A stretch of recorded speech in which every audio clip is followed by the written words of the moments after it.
प्रज्वलति परम ज्योति समं समस्तैरनन्तपर्यायै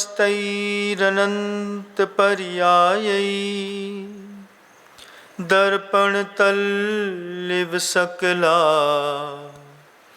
प्रतिफलति पदार्थमालिका यत्र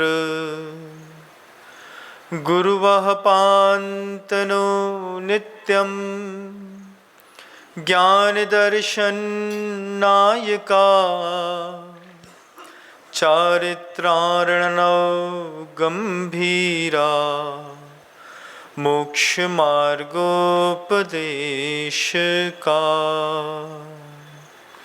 अहिंसा परमो धर्म की परम पूज्य आचार्य भगवंत गुरुदेव श्री विद्यासागर जी महाराज की, वर्तमान आचार्य परमेष्ठी मुनिराज श्री समय सागर जी महाराज की, समस्त मुनि संघ की,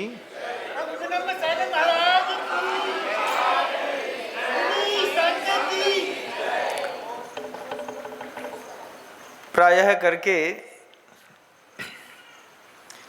जैन धर्मावलंबियों में से प्रत्येक धर्मावलंबी की एक इच्छा तो जीवन में होती है कि वो एक बार सम्मेद शिखर जी के दर्शन कर ले। अन्य मत का कोई व्यक्ति होगा तो उसकी भी इच्छा होती है कि वो एक बार वैष्णो देवी के दर्शन कर ले।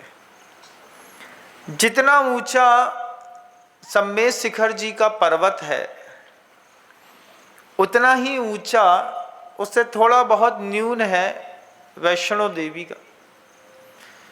मनुष्य की इच्छा होती है पर्वत लांघने की। एक इच्छा से आप अपने आप को छिपा नहीं सकते। कोई ऐसा जैन नहीं है जो पूरी जिंदगी जैन कुल में जी लिया हो और कभी सम्मेद शिखर जी नहीं चढ़ा हो। चढ़ते हैं लोग, ये भी तमन्ना रहती है कि एक बार अपने पैर से पूरे सम्मेद शिखर जी की वंदना करनी है। लेकिन जब कभी भी ऐसा मौका मिलता है वंदना करने का, पूजा करने का, थोड़े बहुत देर तक तो आप पैदल चल लेते हैं। उसके बाद जीवन में क्या घटित होता है आप खुद अपने आप से पूछिए। रात में 2:30 बजे, 3 बजे, 2 बजे सम्मेद शिखर जी का पहाड़ चढ़ने के लिए यात्रा की शुरुआत करते हैं। करते साथ ही 2 घंटे बाद जैसे सूरज की रोशनी आंखों में पड़ती है, सब दिखाई देने लगता है, दृष्टिगोचर होने लगती है सारी व्यवस्थाएं, वैसे ही मन रास्ते नहीं खोजता, पगडंडी देखता है। अनुभूत करिएगा कभी। ऊपर चढ़ने के लिए जब अपन देखते हैं कि यहां से पैदल जाते हुए उतनी दूर तक जाओ, वहां से लौटो, लौट करके सिर्फ 15 फीट ऊपर चढ़ना है, तो 15 फीट ऊपर चढ़ने के लिए जब आदमी के दिमाग में वो विजन बनता है, इतना लंबा जाएंगे, फिर वहां से वहां लौटेंगे, तब यहां से वहां 15 फुट चढ़ेंगे, तो फिर हर जीव आत्मा के अंदर एक आकर्षण बढ़ता है पगडंडी का। राजमार्ग का आकर्षण छूट जाता है। राजमार्ग दिखाई देता है, लेकिन राजमार्ग में न जाकर के आपने भी कभी न कभी एक आध बार पगडंडी का उपयोग तो किया होगा।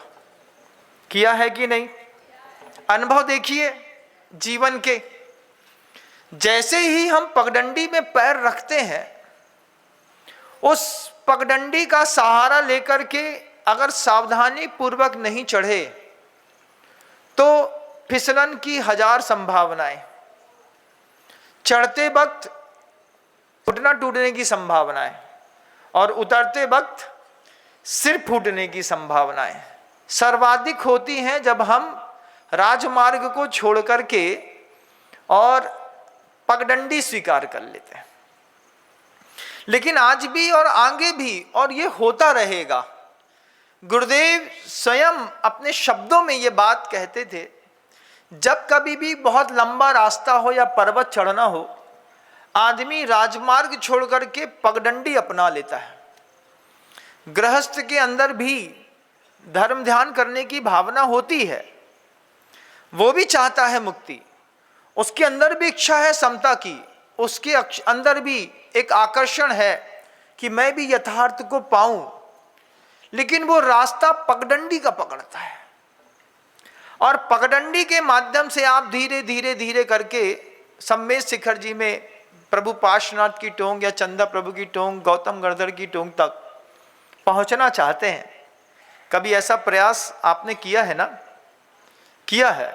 आगे भी पैर में ताकत रहेगी और आंख में दृष्टि रहेगी तो आदमी बनाए हुए मार्ग पर न चल करके अपना एक रास्ता खुद बनाता है, और उस बनाए हुए मार्ग से अगर सफलता पूर्वक चढ़ गया तो फिर पर्वत देखने का सुख, ठंडी बौछारों का सुख, पर्वत के ऊपर से नीचे बादल देखने का सुख, मौसम थोड़ा सा ठंड में बिगड़ जाए और बादल अपने से टकरा रहे हैं, ये कितने सारे सुख एक साथ देखने मिलते हैं।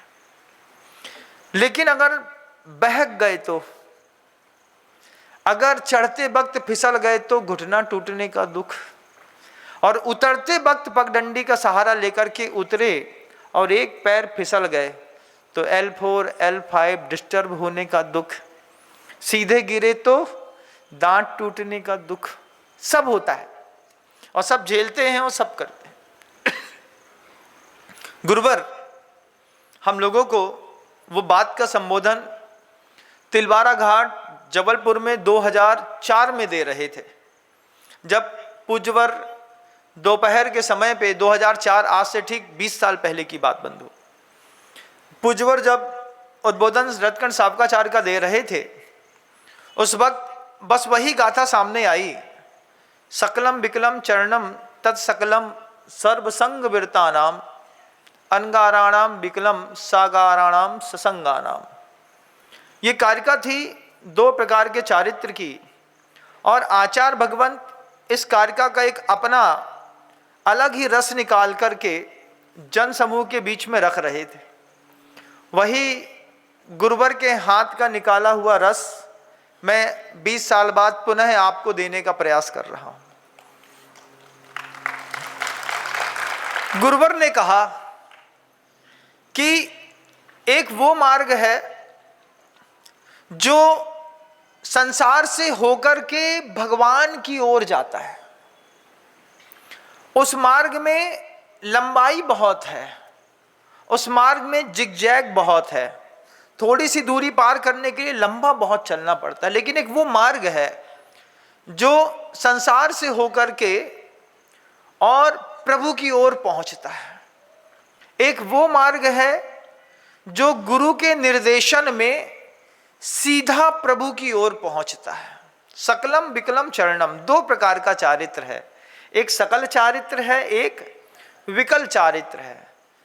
सकलम विकलम चरणम तत्सकलम सर्वसंग विरतानाम, उसमें जो सकल चारित्र है, जो पूर्णतः परिग्रह का त्याग करके गुरु के निर्देशन में चरम की प्राप्ति का लक्ष्य जिनका बना, ये सकल चारित्र हो गया। और जो गृहस्थ हो गए, जिनका समुदाय बहुत बड़ा है, जिनकी संख्या बहुत बड़ी है, आज पूरे दिगंबर जैन शासन को दिशा बोध देने के लिए कमान संभाली है मात्र 1800 साधुओं ने। साधु साध्वियाँ छुल्लक एल्लक मिला लें, कुल 1800, और उन 1800 में भी गिनती के 18 होंगे जिनका वैश्विक प्रभाव है, बाकी सब अपने अपने स्तर पर कार्य करते हैं। और वो निरंतर इसलिए लगे रहते हैं कि उनके लगे रहने से उन 1800 साधुओं के कारण 40, 50, 70 लाख की ये जो दिगंबर जैन संप्रदाय की संख्या है, ये व्यवस्थित और संतुलित होती है। गुरुवर कहते हैं इस कारिका का उद्घोष करते वक्त कि एक सकल चारित्र है जो गुरु के निर्देशन में प्राप्त करते हैं, विकल चारित्र जो है वो कभी कभी गुरु का निर्देशन मिलता है, उसको चातुर्मास का मौका मिलता है, गुरु नगर में आ जाते हैं, मोहल्ले में आ जाते हैं, आचार्य भगवंत हमेशा कहते थे गृहस्थ की 1000 मजबूरी होती है नम्र, 1000 मजबूरी के बीच में वो धर्म ध्यान करता है, चौका लगाता है, तीर्थ यात्रा करता है, उसकी तपस्या साधु की तपस्या से ज्यादा है। हमने कहा ऐसा क्यों कहते हैं आप? तो बोलते हैं तुम लोग नहीं समझोगे, तुम लोग के विवाह नहीं हुए तो तुमको पता नहीं है कि गृहस्थी किसको कहते हैं।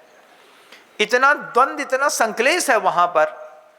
तो हम लोग गुरुवर से भी कहते थे कि वो लाभ तो आपको भी नहीं मिला, तो बोलते लाभ कहता है, देखो तो कैसी बात करता है, वो लाभ नहीं है, उस लाभ को छोड़ने पर भला होता है। लाभ का उल्टा, लाभ भला, गुरुदेव के शब्दों पे। फिर गुरुदेव से कहा कि गुरुवर क्या है वहां पे ऐसा? तब आचार्य भगवंत कहते हैं कि देखो गृहस्थी का मार्ग संसार से होकर के जाता है, लेकिन वो गृहस्थ भी चाहता है प्रभु की प्राप्ति करना। वो गृहस्थ भी चाहता है कि मैं भी परम लक्ष्य तक पहुंच जाऊं, लेकिन उसके जीवन में भटकाव बहुत है। जीवन में भटकाव कैसा?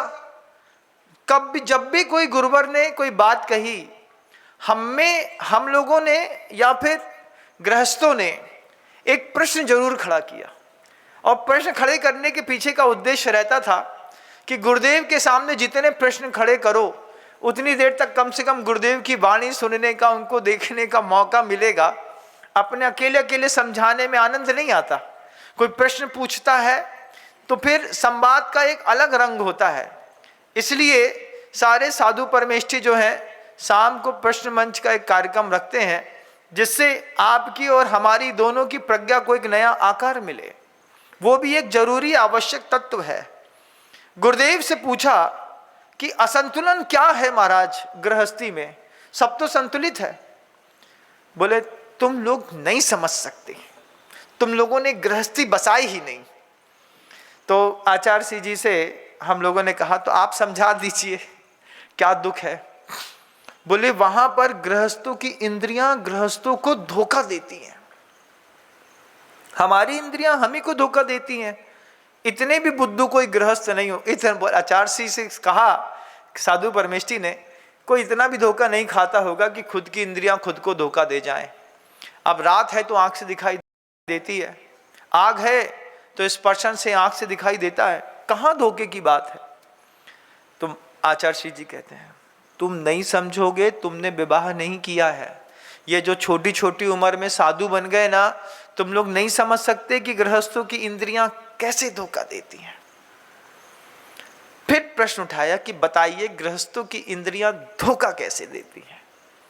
आचार्य भगवंत बड़ी गंभीर और शांत मुद्रा में, जैसे उनको हर प्रश्न का जवाब पहले से पता रहता है, गुरुदेव के चेहरे पर कभी भी किसी भी प्रश्न को सुनकर के तनिक भी विचलन नहीं हुआ। वही गंभीर मुद्दा के साथ गुरुदेव ऐसा सिर हिलाते हैं, सुनो सुनो कह करके गुरुदेव ने मुस्कुराया और मुस्कुरा करके कहते हैं 3 अलग अलग पात्रों पर पानी भरा हुआ है। एक पात्र में तेज गर्म पानी है, उसके बगल वाले पात्र में ताजा निकाला हुआ सामान्य पानी है, और उसके बगल में अति ठंडा पानी है। अब वो जो सामान्य पानी का पात्र बीच पे रखा है, देखो गृहस्थों की इंद्रियां कैसे धोखा देती हैं। गुरुदेव के वो उद्बोधन है, मेरे पास तो क्या, मेरे गुरुदेव है मेरे पास, उन्हीं के शब्द रहते हैं, बीच में रख देता हूं, जय जयकार हो जाती है। गुरुदेव कहते हैं कि 3 पात्र में, बीच के पात्र में सामान्य जल भरा है, एक पात्र में बिल्कुल ठंडा बर्फ का पानी रखा है, एक में तेज गर्म पानी रखा है। अब एक व्यक्ति है सामने खड़ा है, उससे बोलो गर्म पानी में हाथ डालो, वो गर्म पानी में हाथ डाल देता। गर्म पानी में हाथ डालने पर उसको गर्माहट महसूस होती, लेकिन गर्म पानी में हाथ डालने के बाद जब सामान्य पानी में वो इस हाथ को डाला जाता तो सामान्य पानी ठंडा महसूस होता, जबकि वो ठंडा है नहीं। चूंकि आप गर्म पानी से हाथ निकाल करके सामान्य पानी में हाथ डाल रहे हैं तो सामान्य भी आपको ठंडा महसूस होता है। एक हाथ का प्रयोग किया, गर्म पानी में डाल करके इस हाथ को फिर सामान्य पानी में डाला तो ये सामान्य पानी ठंडा महसूस हो गया। दूसरे हाथ का प्रयोग किया, ठंडे पानी में हाथ डाला, ठंडे पानी से हाथ डाल करके निकाला और उसी ठंडे पानी के हाथ को उसी सामान्य पानी में डाला। अब वही सामान्य पानी गर्म महसूस होता है। गर्म में ठंडा महसूस होता है, ठंडे में गर्म महसूस होता है। फिर गुरुदेव हम लोगों से पूछते हैं, समझ रहे हो कि नहीं? तो संभव सागर जी महाराज श्री सामने बैठते थे, हंस देते थे, हाँ महाराज जी समझ रहे हैं, और कुछ विशेष इसमें टीका हो जाए। तो आचार्य जी बोलते हैं ये संभव को पूरी टीका पढ़ानी पड़ती है। और जब ये शब्द गुरुवर के मुख से सुनते थे इतना आनंद आता था, जिनका नाम लेते थे उनको भी और पीछे के शिष्यों को भी, कि कम से कम गुरुदेव लाड़ से अपने शिष्य को एक वचन में पुकारते तो हैं। जब कभी भी अति प्रेम की भाषा होती है तभी मुख से एक वचन पे नाम निकलता है। जब आप पूजन करते हैं ना, पूजन में भी देखिएगा, परिवार तुम्हारा सबका सब जिन पथ पर चलने वाला है। तो कई लोग दिमाग लगाते हैं उसमें, तुम्हारे की तुम्हारा नहीं बोलना चाहिए, बड़े लोग को तुम नहीं बोलते, आप बोलते हैं। आपसे दूरियां बढ़ती हैं। आप कभी महसूस करना, आप शब्द दूरी बढ़ाता है। आपसे जब घनिष्ठता होती है तो तुम पे आते हैं, और तुमसे भी फिर तू में आते हैं। जब कभी भी आप किसी विशेष व्यक्ति से संवाद करते हैं और बार बार आप कहते हैं, तो आप समझते हैं इस बात को कि हमारे और आपके बीच में आप है। जिस दिन हमारे और आपके बीच में तुम आ जाएगा, उस दिन समझेंगे कि हम तुम कुछ पास आए। और जिस दिन हम तुम से हट कर के तू में आ जाएं, वो कहते, एक भजन, एक गाना चलता था ना, भजन चलता, क्या कुछ भजन चलता था, धीरे धीरे आप से तुम और तुम से तू हो गए, ऐसा कोई गाना या भजन सुना था, मुझे याद है पुराने का। तो ये तुम शब्द जो है वो नजदीकियां लाता है। एक वचन सिर्फ नजदीक वाले लोगों के साथ कहा जाता है, नहीं तो अगर मान लीजिए दिलों में थोड़ा भेद है तो फिर संवाद बहुत संभल करके और आप शब्द के साथ संबोधित होता है। जब कभी भी गुरुदेव सहज बैठे होते तो बहुत गरिमा के साथ हम लोगों का नाम लेते। एक काम करो, विनम्र सागर जी को बुला लो, इतना लंबा चौड़ा नाम, श्री भी लगाओ, विनम्र सागर भी बोलो, जी भी बोलो। लेकिन जब गुरुदेव अपने बहाव में होते तो फिर प्यार से जब बोलते, ये संभव इसको समझ में नहीं आती है, बुलाओ इधर इसको, तब लगता था कि कुछ कमा लिया, कि कम से कम हम गुरुदेव के करीब हो गए। तो गुरुदेव वैसे ही संवाद के साथ इस कारिका का जब उद्घोष पूज्यवर तिलवारा घाट में कर रहे थे, तो संभव सागर जी से कहते हैं ये संभव को पूरी टीका चाहिए। हाँ, पूरी टीका चाहिए। कैसी चाहिए? ऐसी चाहिए महाराज कि 3 पात्रों में से देखो गृहस्थ कैसे धोखा खाता है। गर्म पानी से हाथ निकाल करके नॉर्मल में डाला तो नॉर्मल गर्म ठंडा लगने लगा, ठंडे से डाला तो नॉर्मल पानी गर्म लगने लगा। क्या प्रत्यक्ष में धोखा नहीं मिल रहा है? मिल रहा है। पानी क्या है, ठंडा है कि गर्म है? इसके पहले तुम क्या भोग करके देख करके आए हो, उससे निश्चित होता है कि ये सामने वाला जीवन तुमको ठंडा लग रहा है कि गर्म लग रहा है। अगर मान लीजिए क्रोध की गर्माहट में आपने अपने परिणामों को डाला है, उसके बाद ये देशना कैसी लगती है? बहुत शीतलता वाली महसूस होती है। जीवन में इतना उथल पुथल है गृहस्थों के। गुरुवर कहते कि देखो वो गृहस्थ कभी क्रोध से भावित है, कभी डर से भावित है, कभी मायाचारी से भावित है, कभी भय से भयाक्रांत है। इसके बीच में धर्म में हाथ डालता है तो कभी धर्म ठंडा लगता है, कभी गर्म लगता है। लगता है कि नहीं? जिनके घर में पूरी निराकुलता है उसको हमारे प्रवचन बोरिंग लगते हैं, अरे कछु नहीं, सब ठंडो ठंडो है, बोई बोई देते। जिनके घर के अंदर कभी कोई क्रोध से भावित होकर के हमारा प्रवचन सुन रहा हो, मायाचारी से कोई दुखी हो गया हो, किसी को भय सता रहा हो, किसी को लोभ सता रहा हो, उससे पूछो प्रवचन कैसे लगते हैं? अरे महाराज के जीवन प्राण है, वो प्रवचन मिलते हैं तो ऐसा लगता है हमारे ऊपर ही बोल रहे हैं, हम तुम्हारे ऊपर नहीं बोल रहे हैं। तुम कौन सी कसाय से भावित हो, इससे तुमको तुम्हारे खुद के ज्ञान में धोखा हो रहा है। ना प्रवचन ठंडा है ना गर्म है, देशना तो देशना है, सुधरने और संवरने के लिए है। जैसे गुरुवर ने वहां पे बोला, वहां पे समझ में नहीं आई वो बात, आज समझ में आ रही है कि इंद्रियां धोखा देती हैं, आपकी इंद्रियां भी आपको धोखा देती हैं। और उस धोखे में रह करके गुरुवर कहते हैं कि वो गृहस्थ कैसे धर्म ध्यान करता है, एक बार सोचो क्या धोखा देती हैं। आचार्य भगवान फिर कहते हैं कि उस गृहस्थ की इंद्रियां उस गृहस्थ को स्वयं परेशान करती हैं। तो क्या करना चाहिए, फिर एक प्रश्न उठा। उस संतुलन की आवश्यकता है। वो संतुलन कैसा?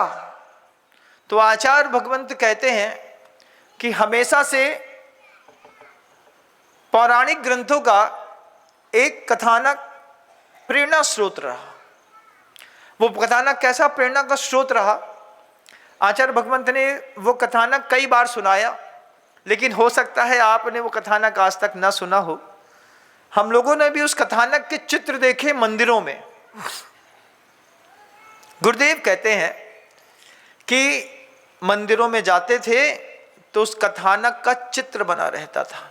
अब तो मार्बल की पक्की दीवारों पर कुछ और दिखा देते हैं, लेकिन प्रायः करके मंदिरों पर एक चित्र जरूर बना रहता था।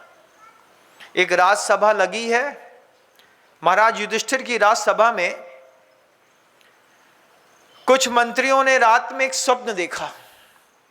स्वप्न देख करके सुबह आकर के महाराज युधिष्ठिर से कहने लगे कि महाराज, रात्रि में एक स्वप्न देखा कि एक बियाबान घनघोर जंगल है, जिस जंगल में सूर्य का प्रकाश प्रवेश पाना संभव नहीं है। कभी आपने ऐसे जंगलों की कोई कविता 5वीं क्लास में सुनी होगी, सुनी कि नहीं सुनी? सतपुड़ा के घने जंगल, ऊंघते अनमने जंगल, अटपटी उलझी लताएं डालियों को खींच खाएं, लाश चुप है काश चुप है और क्या पलाश चुप है, धस सको तो धसो इसमें, धस न पाती हवा है जिसमें, सतपुड़ा के घने जंगल, ऊंघते अनमने जंगल। मैथिली शरण गुप्त की ये कविता थी। 5वीं क्लास में मैं कब था अंदाज लगाऊं तो बड़ा मुश्किल होगा, गिनना मुश्किल हो जाएगा। शायद 84 या 85 86 में था मैं 5वीं क्लास में, लेकिन एक बार पढ़ लिया तो याद हो गई। सतपुड़ा के घने जंगल, ऊंघते अनमने जंगल। आपके बच्चे little how are wonder what you are, आप द बरसो स्काई, और पता नहीं क्या क्या पढ़ते हैं। उसकी भाषा, उसका अर्थ ही नहीं आता। पहले की कविताओं के अर्थ तो निकलते थे, अंग्रेजी माध्यम की स्कूलों के कोई अर्थ नहीं निकलते हैं। Monkey monkey jumping on the bed, अब ये क्या है भाई? पोयम है, monkey monkey jumping on the bed. एक बंदर है, वो बंदर बिस्तर के ऊपर उछल रहा है, उछलते उछलते उछलते वो बिस्तर में उसने सू कर दी। ये क्या पढ़ा रहे हैं कॉन्वेंट स्कूलों में, और बच्चे बड़े उत्साह के साथ पढ़ लेते हैं, क्योंकि कॉन्वेंट स्कूल की पढ़ाइयाँ हैं कि लड़ाइयाँ हैं, वे तो 21 साल में पता चलता है। हम बच्चों को कॉन्वेंट स्कूल में पढ़ाइयाँ तैयार नहीं करते, 22 साल की उम्र का लड़ैया तैयार करते हैं कॉन्वेंट स्कूल में बेच करके। बे 22 साल की उम्र में लड़ैया जो कॉन्वेंट स्कूल में पढ़ के निकले, वे मम्मी पापा को मम्मी पापा नहीं समझे, बोले बहुत पढ़े लिखे हैं, हमें सब बात है, समझाओ मत। लड़ैया बनाने की स्कूलें हैं कॉन्वेंट स्कूल, अपन सोचते हैं पढ़ैया बनाने की है। पढ़ैया बनाने की तो सरस्वती शिशु मंदिर है बंधुओं, वहां से निकला जब संत बनता है तो आप गंभीरता के साथ उसका प्रवचन सुनते हैं। हिंदी माध्यम के माँ भारती को लेकर के, देश रक्षा को लेकर के प्राण न्यौछावर करने वाली भावनाएं भरने वाले वे स्कूल अलग हैं, और कुछ और समझाने वाली स्कूलें बिल्कुल अलग हैं। वहां पर वो महाराज युधिष्ठिर के दरबार में वो प्रसंग चल पड़ा। मंत्री कहते हैं महाराज, रात में एक स्वप्न देखा, बियाबान घनघोर जंगल है, और उस घनघोर जंगल में एक आदमी अंधेरे में मार्ग में चला जा रहा है कि सामने से एक डायन आ रही है। कैसी है वो डायन? पूरा सफेद कपड़े पहनी है, सफेद बड़े बड़े उसके बाल हैं, पैर उल्टे हैं, चाल धीमी है, नाक बड़ी है और चेहरे पर पूरी झुर्रियां हैं और बड़े बड़े पीले पीले दांत निकाल करके वो हंस रही है। नाखून भी बड़े बड़े हैं और पीले हो गए और हाथ में हड्डियां दिखाई दे रही हैं। महाराज युधिष्ठिर उस दृश्य को देख करके सुन करके बड़े विचलित हुए। बोलते, ऐसी डायन तुमने स्वप्न में देखी? हाँ महाराज, स्वप्न में देखी। और क्या देखा? और देखा, डायन सामने से आ रही है तो राहगीर डायन को देख करके डर गया, पीछे मुड़ा। स्वप्न में और हकीकत में फर्क करने की क्षमता अभी तक मनुष्य के अंदर पैदा नहीं हुई। हमारा दिमाग स्वप्न में जो चल रहा होता है उसको हकीकत समझ के जीता है, तभी तो रात में सोते सोते आप भय से कांप जाते हैं। खासियत है हमारे दिमाग के अंदर, ये पता नहीं चलता कि हम स्वप्न देख रहे हैं कि हकीकत देख रहे हैं। तो ये कथानक पूरी दुनिया में इतना प्रेरणा का स्रोत रहा, गृहस्थों के लिए भी और साधुओं के लिए भी। जो ये संवाद आपके सामने मैं रख रहा हूं, गुरुदेव के मुख से तिलवारा घाट में सुना था। गुरुदेव ने कहा कि वो डायन सामने आ रही है। युधिष्ठिर डर गए, राहगीर डर गया। मंत्री कहते हैं पीछे मुड़ करके देखा तो 12 पैर का एक हाथी धीरे धीरे चल रहा है। पलट के देखा, 4 पैर का हाथी तो दौड़ सकता है, लेकिन उसके 12 पैर थे। 12 पैर का हाथी एक एक पैर को धीरे धीरे उठाता। हर पैर को सोचो, कल्पना करो, एक हाथी के पैर में 12 पैर लगे हों, कहां से कैसे निकलते होंगे। फिर वो 12 पैरों में से हर पैर का सहारा लेकर के धीरे धीरे बढ़ रहा है। राहगीर ने देखा कि इतना विशालकाय हाथी पीछे से चिंगाड़ता हुआ 12 पैर का धीरे धीरे चल रहा है। राहगीर सोचता है कि ये 12 पैर का हाथी तो धीरे धीरे आएगा, लेकिन ये डायन तो सामने से खिंची चली आ रही है। हाथी की ओर मुड़ा, इस तरफ से हाथी आ रहा है, इस तरफ से डायन आ रही है। बीच में ढलान दिखाई दी। राहगीर को लगा कि इस ढलान में ही ढल करके नीचे उतर जाते हैं, ये मार्ग से ये हाथी कम से कम नीचे तो नहीं आएगा। और वही हुआ।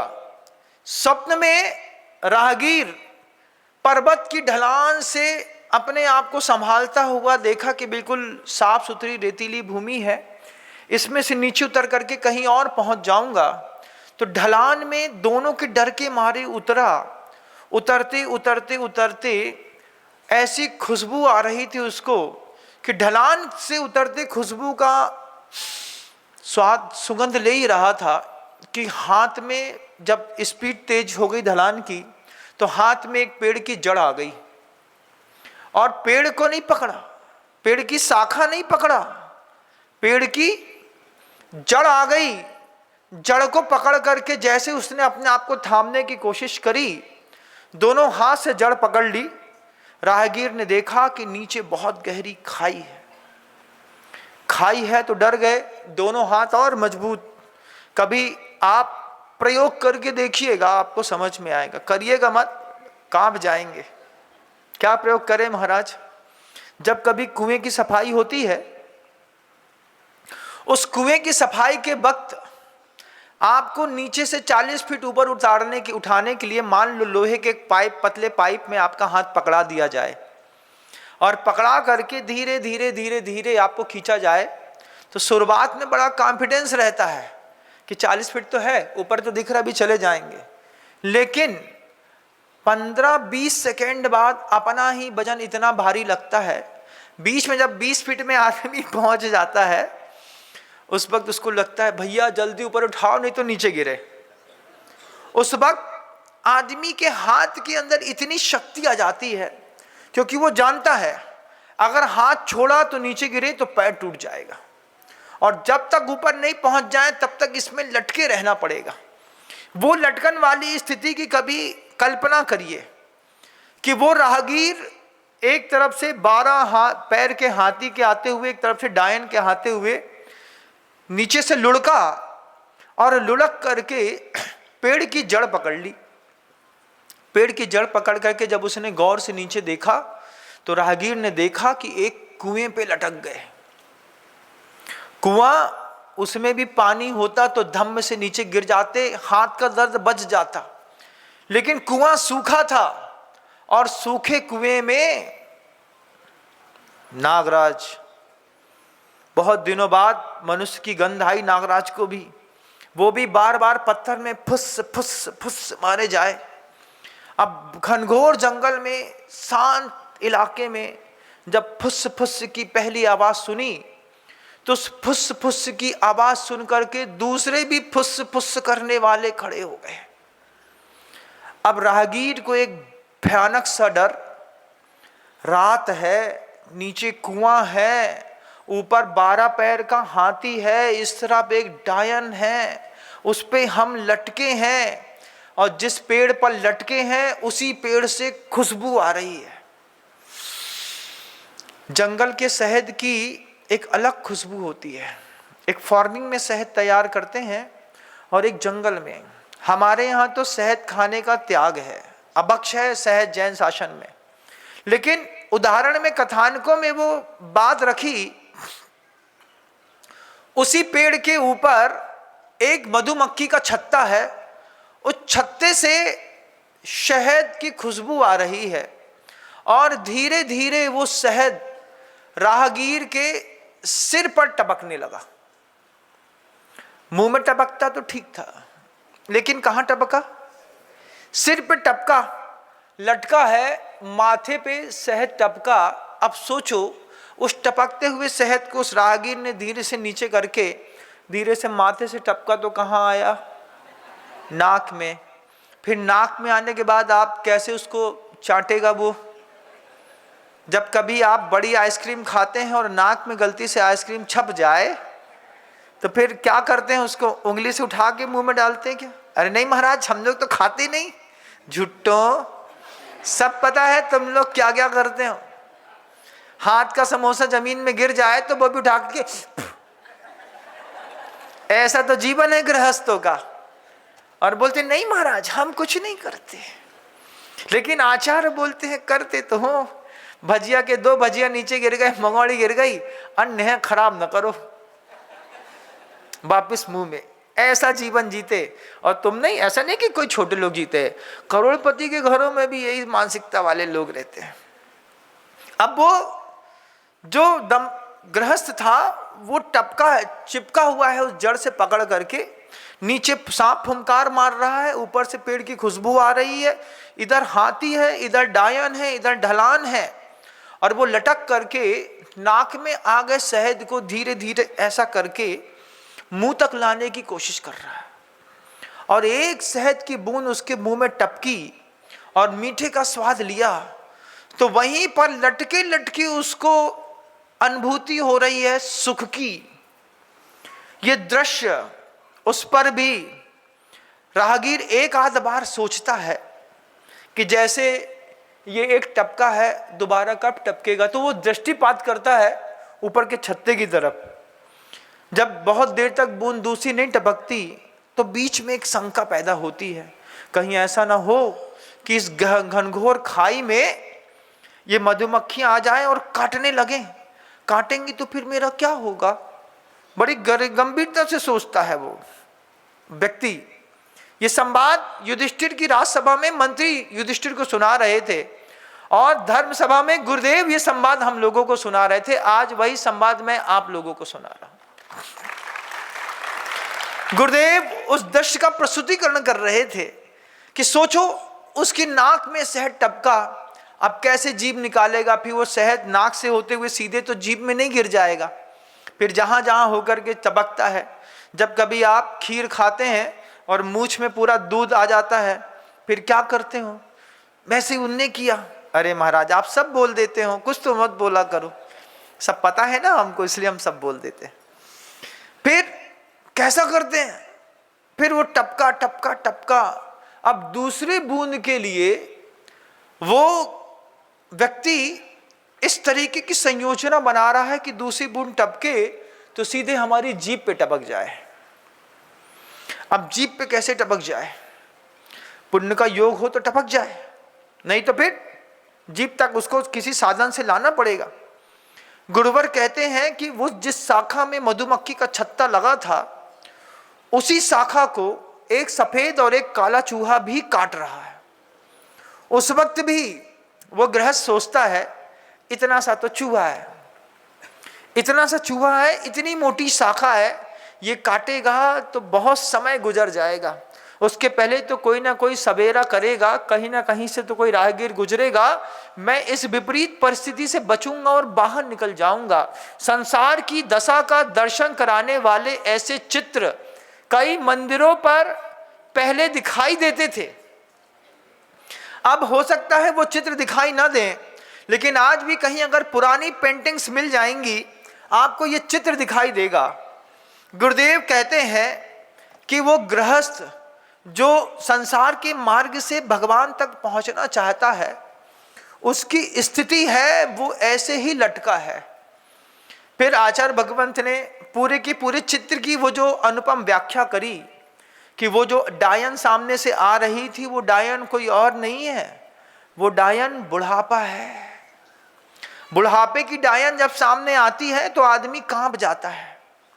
आंखों से दिखता नहीं, कानों से सुनता नहीं, कमर गई अकड़ी, तीन चीज याद रही, नून तेल लकड़ी, मरा मरा पड़ रहा, हाय हाय कर रहा, नाती घसीटते, लड़के हैं पीटते, खा न सकड़े ककड़ी, यमदूत के आदेश से यमराज ने चोटी पकड़ी, फिर भी कर रहा तेरा और मेरा है, ये दुनिया रैन बसेरा है, रे चपल मन, रे चपल मन कर अरहंत का भजन। ये कविता स्वर्गस्थ मुनि तरुण सागर जी महाराज की है। बहुत पहले पढ़ी थी, लेकिन वक्त पर याद आ गई। बिल्कुल ऐसे ही बुढ़ापा है, ककड़ी मुंह में फंसी रह जाती है तो बोलता है ककड़ी नहीं पच रही, ककड़ी को पानी पिला दो, ऐसा बोलता है। ककड़ी तक नहीं पचती, कितनी मुलायम है, मृदुतम है वो ककड़ी, लेकिन बुढ़ापा वो भी पचाने की सामर्थ्य नहीं रखता।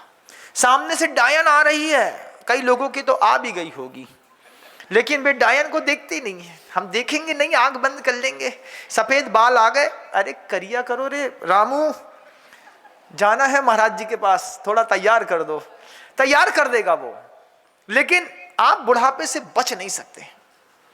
आचार्य भगवान कहते थे मृत्यु के संकेत सबको मिलते हैं। जब घुटना दर्द देने लगे, दांत टूटने लगे, बुढ़ापा आ जाए, चेहरे पर झुर्रियां पड़ने लगे, बाल सफेद होने लगे, हाथ जरा जरा सी बात में टूट जाए, कोई दर्द शरीर में आए और स्थायी हो जाए, पेट में खावे में आंत पचे नहीं, जब सीधे सीधे आदमी बोले, जब भी कोई आदमी बोले कि भैया दाल में नमक बहुत डाला है, और पत्नी कहती आज तो नमक ही नहीं डाला, उसके बाद भी मुंह में अपने आप नमक लगने लगे, जरा जरा सी बात में समझना टाइम आ गया है, अब क्या करना है, दूसरी तैयारी करनी है। लेकिन दूसरी तैयारी के लिए मन तो राजी हो, मन तो भ्रमित है उसी तीन पात्र के जैसा, क्योंकि क्रोध में, मान में, माया में, लोभ में जो हाथ डाला है, उसके बाद जो यथार्थ स्थिति है वो न महसूस होकर के कभी ठंडी कभी गर्म महसूस होती है। लगा रहता है गृहस्थ। 80 साल के वृद्ध का फोटो किसी दुकान में वो बैठा मिल जाए तो हमको व्हाट्सएप करिएगा कि जो 90 साल के बब्बा हैं अभी भी दुकान चला रहे हैं, हम उनकी प्रभावना करेंगे अपने माइक में, बताएंगे कि 90 साल की उम्र में पैसा दिख रहा हो या भगवान नहीं दिख रहे। ऐसे भी लोग मिल जाएंगे, बोलेंगे हम मंदिर नहीं जाएंगे, बब्बा पूजा कर भी नहीं जाए, 8:30 बजे पूछा था लड़का से, कह रहे दुकान पे नौकर आ गए, दुकान की चाबी कहाँ रखी है, दुकान की चिंता है। लोभ के हाथ ऐसा डाला है, निकलना नहीं चाहता। आचार्य भगवंत ने उपदेश दिया, उपदेश देकर के गुरुदेव कह रहे थे कि वो जो सामने से इस दृश्य का चित्त का चित्रण देखो कि सामने से उस राहगीर के जो डायन आ रही थी वो डायन है बुढ़ापा, और पीछे से वो जो 12 पैर वाला हाथी आ रहा था, चाल बहुत धीमी है, वो 12 महीने थे। साल कैसे खिसक जाता है पता नहीं चलता, दिन महीने साल गुजरते जाएंगे, हम पाप में जीते पाप में मरते जाएंगे।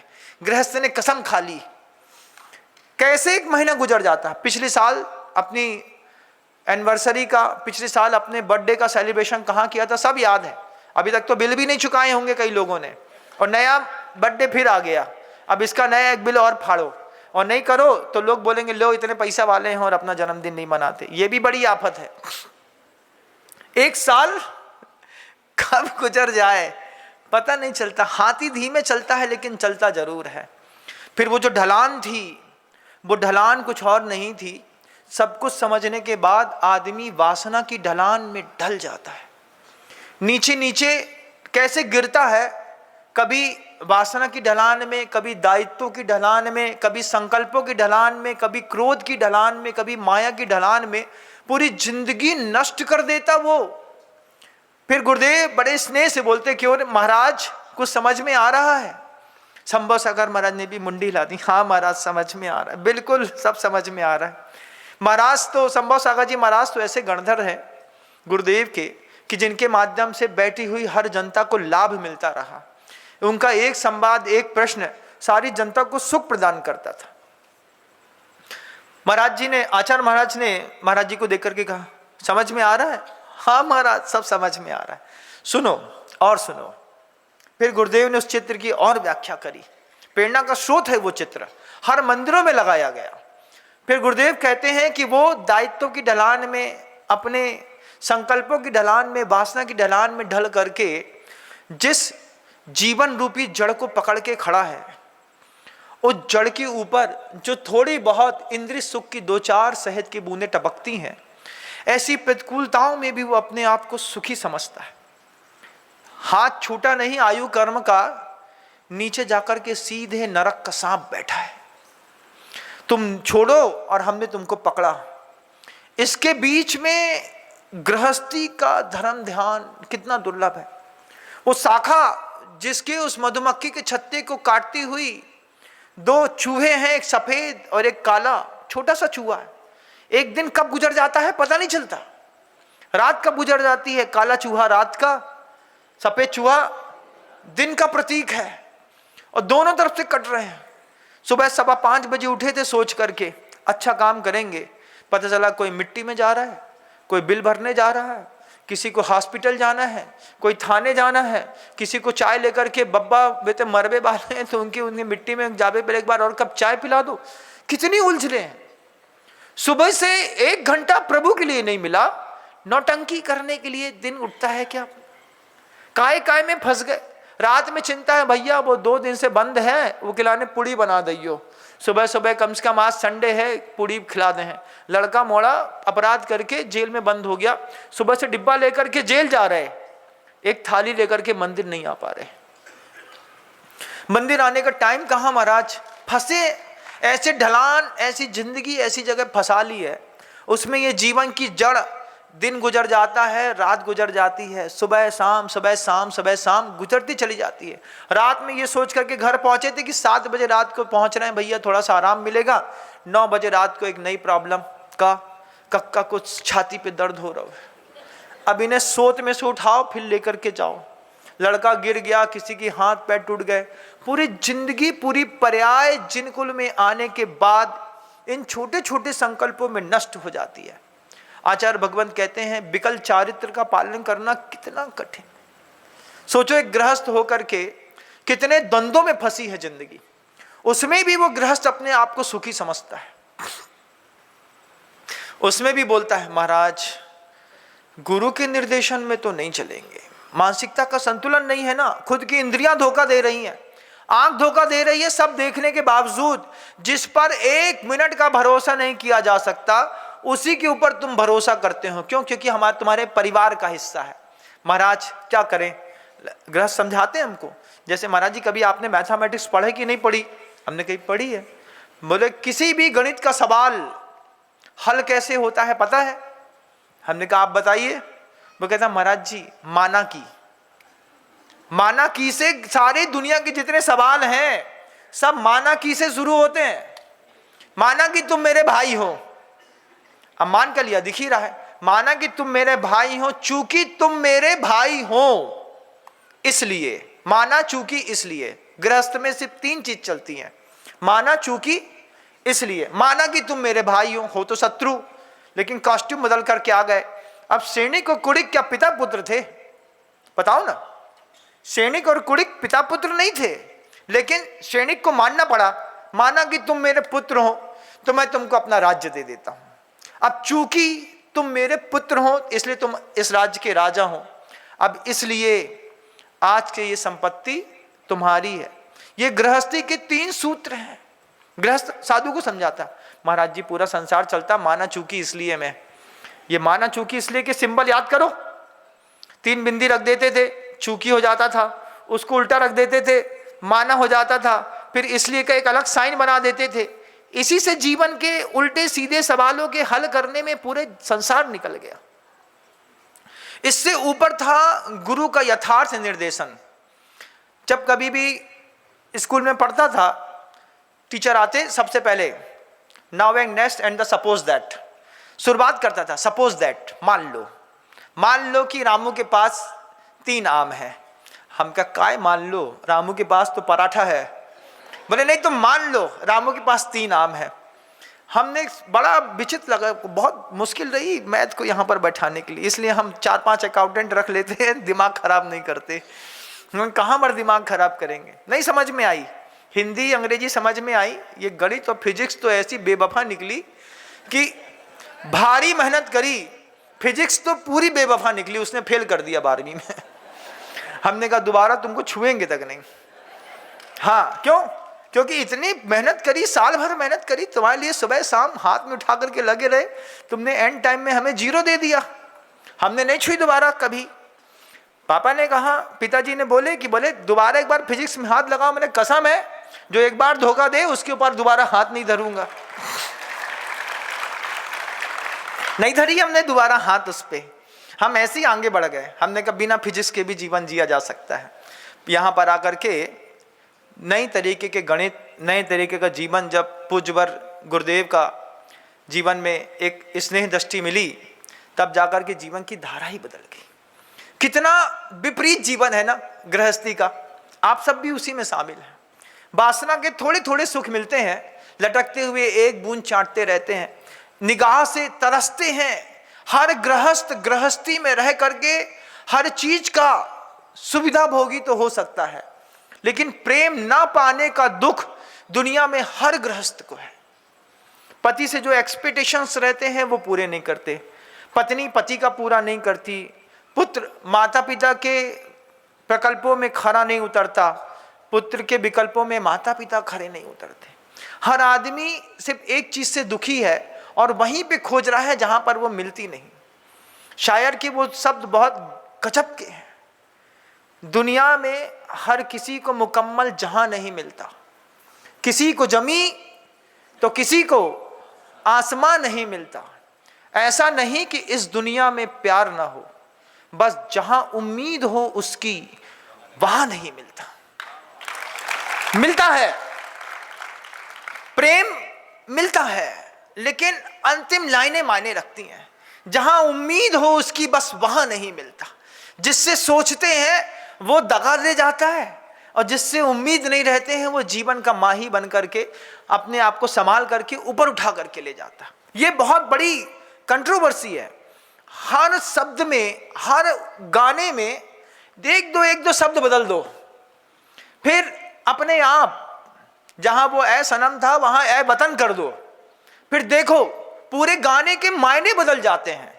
जहां किसी व्यक्ति के ऊपर आश्रित होकर के गाना बनाया, उसमें बीच में गुरु रख दो, सास रख दो, देव रख दो, धर्म रख दो, गाने के अपना ऐसा मायना निकलता है कुछ मत पूछो। ये गाने बुरे नहीं हैं, सही ढंग से देखा जाए तो साधुओं के लिए दिशा निर्देशन देने वाले हैं। आचार्य भगवंत को तो खुद एक गाना बहुत पसंद था, जब कभी भी विहार होता था बस वो गाना कभी कभार गुरुदेव के कानों में पड़ जाए, मुसाफिर हूं यारो न घर है न ठिकाना, मुझे चलते जाना है। और गुरुदेव ने वो जीवन जिया, मुसाफिर हूं यारो न घर है न ठिकाना, मुझे बस चलते जाना है, यूं ही चलते चले जाना। वो चलते चले गए, लेकिन आप सबको और हम सबको सिखा गए कि जैसे मैं मुसाफिर था, षष्ठी पर आप और सभी लोग भी मुसाफिर हैं। लेकिन वो गाना भी याद रखिएगा, जहां उम्मीद हो इसकी बस वो वहां नहीं मिलता। क्यों व्यर्थ में वहीं पर प्रेम खोजते हैं जहां पर जान चुके हैं कि इससे कभी प्रेम पा ना पाएंगे। और एक गुरु का निश्चल प्रेम देखो, एक सुअर का बच्चा भी अगर गाय के थन पे लगता है तो जैसे गाय सुअर के बच्चे को भी दूध पिला देती है, ऐसे ही गुरुदेव रहते हैं। पता नहीं कैसी कैसी प्रकृति के लोग उनके सामने आकर के खड़े होते हैं, कैसी कैसी बातें करते हैं, लेकिन वो सबको अपना प्रेम, सबको अपना वात्सल्य देते हैं। आचार्य भगवान से कहा कि कुछ लोग ऐसे हैं गुरुदेव आपके पास जिनका काम सिर्फ कसाय पैदा करना है। आचार्य भगवान बोलते हैं उनकी कसाय मिटाना मेरा काम है, पैदा करना उनका काम है। अब देखते हैं कौन सफल होता है। और गुरुदेव सफल रहे। जो लोग हमेशा उल्टी सीधी बात करते थे, आचार्य भगवान की कृपा से वे भी मुनि बन करके, साधु बन करके, साध्वियां बन करके मोक्ष मार्ग में आगे बढ़ गए। आज रोते हैं इस बात के लिए कि मैंने गुरु का पूर्व का समय बहुत खराब किया। लेकिन अपना तो सौभाग्य बहुत जबरदस्त है। पहली बार में इंसान में भगवान देख लेना सबके बस की बात नहीं है। हमने तो 20 साल की उम्र में इंसान में भगवान देख लिया था। उस वक्त भी कहता था, आज भी कहता हूं और आगे भी कहता रहूंगा कि मैंने जिनकी औदारिक देह में संत के रूप में अरिहंत देखा था, आप भी देखिए। दुनिया की बहुत बड़ी कंट्रोवर्सी है। राम के जाने के बाद राम की कीमत समझ में आती है, महावीर के जाने के बाद महावीर की याद आती है। लेकिन पहले से अगर ये धारणा पक्की और मजबूत हो कि पहली बार में गुरु ना देख करके भगवान देखना और गुरु की आज्ञा, भगवान की आज्ञा समझ करके पालन करना, जीवन निहाल हो जाता है। अपने आप को सौभाग्यशाली समझता हूं इस मामले में कि गुरुदेव ने जब जो बोला मैंने जीवन भर पालन करने का भरसक प्रयास किया। गुरु के ऊपर कसाई ना आए, इस बात का ध्यान रखना। कई बार ऐसा होता है तीव्र पाप कर्म के उदय में गुरु के ऊपर कसाई पैदा होती है। ये बात हमेशा ध्यान रखना, किसी कीमत में गुरु के ऊपर कसाई पैदा ना हो। और सौभाग्य था कि जिनको हम भगवान समझते थे उन्होंने हमको एक नए भगवान और दिए। आचार्य समय सागर जी महाराज जी के रूप में आज फिर एक नए भगवान का सहारा लेकर के हम अपना धर्म ध्यान कर पा रहे हैं। बहुत सौभाग्य है बंधुओं। इस जीवन में, गृहस्थी के जीवन में जितनी उलझने हैं, इंद्रियों का क्षोभ है, मन और इंद्रियां जो अपने आप को धोखा में देती हैं, इन सब के धोखे से बचाने के लिए एक हमको ईमानदार, सफल और प्रेम करने वाले जिस संत की आवश्यकता थी, गुरुदेव के आशीर्वाद से वे संत खजुराहो पे विराजमान हैं। चातुर्मास कर रहे हैं, अपने पूरे युवक साधुओं के साथ साधना रत है। उनकी निश्चल मुस्कान, उनका अंतरंग प्रेम, उनके संवाद, उनकी गंभीरता। बाहर के साधु बाहर वाले होते हैं, लेकिन सही में कोई साधु है तो वो खजुराहो में आपको दिख जाएंगे बंधु। एक बार जाके जरूर देखिएगा। उनकी साधुता के सामने हम सबको अपना अपराध बोध जरूर महसूस होता है। हम लोगों को लगता है हम वो नहीं है जो होना चाहिए था, लेकिन जो होना चाहिए था वो कौन है, तो नाम सिर्फ आज की डेट में दिखाई देता है, आचार्य महाराज समय सागर जी महाराज है। उनके चरणों में नमस्कार करते हैं, बारंबार प्रार्थना करते हैं भगवान से कि प्रभु गुरु का साथ हमेशा बना रहे। पहले तो नहीं बोल पाए कि भगवान आपके चरणों में हमारी समाधि हो, लेकिन अब ये भाव गूंज अंतर मन से निकलती है। आचार्य महाराज से प्रार्थना है कि भगवान आप इतने बड़े शतायु दीर्घायु हो कि आपके चरणों में ये विनम्र सागर भी संलेखना लेकर के अभिष्ट को प्राप्त कर सके। शब्दों को विराम देता हूँ, लेकिन प्रेरणा भी देता हूँ कि जिस तरीके से इस संवाद के साथ आचार्य भगवंत संसार की दशा का वर्णन कर रहे थे, इसमें अपने आप को बैठा के देखिएगा कि घर में प्रेम मिलता है कि नहीं मिलता। खींचना तो नहीं पड़ता, मांगना तो नहीं पड़ता। रोटी मांगना सरल है, लेकिन अगर प्रेम घर के अंदर मांगना पड़े तो आचार्य भगवंत हमेशा एक बात कहते थे, जहाँ पर प्रेम मांगना पड़े वो स्थान छोड़ देना चाहिए, और जहाँ प्रेम मिले उन लोगों के बीच में नई जिंदगी की शुरुआत करनी चाहिए। आपको भी गुरु का सानिध्य मिले। शब्दों को विराम देता हूँ। गुरुदेव श्री विद्यासागर जी महाराज।